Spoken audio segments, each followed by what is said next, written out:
Assalamualaikum warahmatullahi wabarakatuh. Ketemu lagi dengan saya Arnera Katnaja dengan NLP 21031 Kali ini saya akan menjelaskan tentang bug managing subprogram. Mari kita mulai.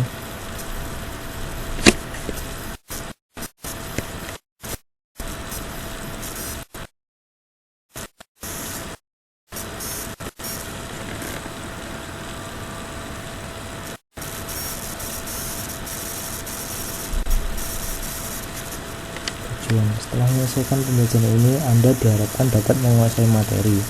Mengikuti yang pertama itu membedakan antara sistem privilege dengan object privilege, membedakan antara invoker dengan definer, mengidentifikasi tampilan pada data dictionary untuk mengatur objek yang disimpan, dan mendeskripsikan bagaimana mendebug subprogram dengan menggunakan DBMS Object Package. Required privilege, hak akses yang diperlukan. Untuk dapat merujuk dan mengakses objek dari skema pada sebuah subprogram yang berbeda, Anda harus diizinkan mengakses pada objek yang diturunkan secara eksplisit, tidak melalui peran di pada tabel di atas.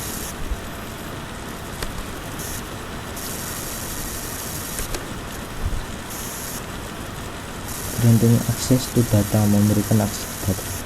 Fitur execute dengan hak akses dari owner default. Tabel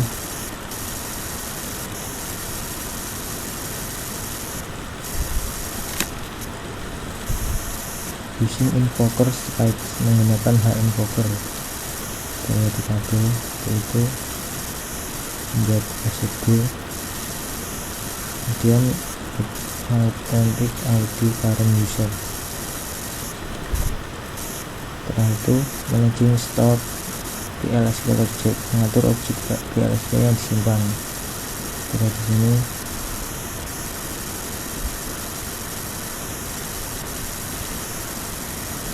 kemudian user object kolom itu deskripsi tentang kolom, kemudian object name, nama dari objek, dan object ID, identifier internal untuk objek, dan object type, tipe dari objek sebagai contoh procedure, function, package, package body, trigger, date, dan tanggal ketika objek dibuat, dan last DL time yaitu tanggal ketika objek terakhir kali dimodifikasi, timestamp yaitu tanggal dan waktu ketika objek terakhir kali di-recompile, status valid ataupun invalid. Kemudian mendaftar semua procedure dan fungsi. Lihat sini menggunakan select object name, object type dari user object, where object type procedure function attribute object name. Lihat hasilnya gambar berikut. Kemudian tampilan data dictionary user source kolom itu sama seperti tadi, deskripsi kolom, name, nama dari objek, type, tipe dari objek sebagai contoh procedure, fungsi, dan lain-lain, dan line, garis nomor dari source code di mana error terjadi, kemudian teks dari pesan error. Mendaftar kode dari prosedur dan fungsi. Dari sini select text from user source where name where employee ordered by line. Kita lihat di sini hasilnya. Berikutnya yaitu user error. Di user error terdapat kolom name, type, sequence, line, position, dan text. Kolom sendiri yaitu mendeskripsikan tentang kolom, dan name yaitu nama dari objek, type tipe dari objek, sequence yaitu urutan nomor.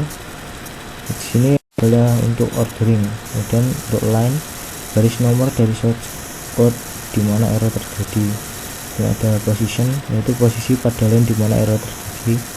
Yang terakhir yaitu teks, isinya yaitu teks dari pesan error.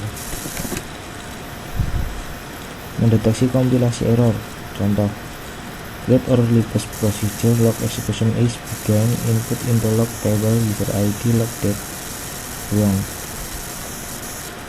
Kita lihat ternyata itu procedure create with compilation error.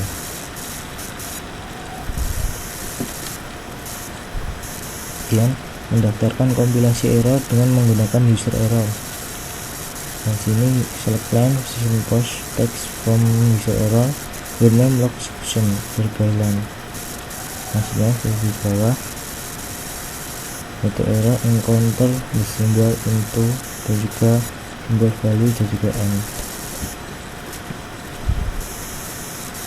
Jadi mendaftarkan kompilasi error dengan menggunakan show error procedure log execution buat error jadi pada procedure log execution. Errornya tiba-tiba di double untuk value dan n. Berikutnya describe pada SQL class, describe query employee, describe teman, describe text. Kita lihat hasilnya di bawah. Untuk query employee juga teman juga mendebug unit program PL/SQL. Package dari DBMS output mengakumulasikan informasi ke dalam buffer dan mengizinkan pemanggilan informasi dari buffer. Memanggil autonomous procedure sebagai contoh menulis output ke dalam log table. Software yang menggunakan DBMS debug Android itu procedure builder dan juga third party debugging software. Ringkasannya dilihat privilege dan compile, kemudian ada user error dan user search. User kemudian melakukan debug information, melanjutkan ke komputer. Dua pada praktikum ini, tapi yang kita bahas yaitu membuat kembali source file untuk sebuah procedure dan membuat kembali source file untuk sebuah fungsi.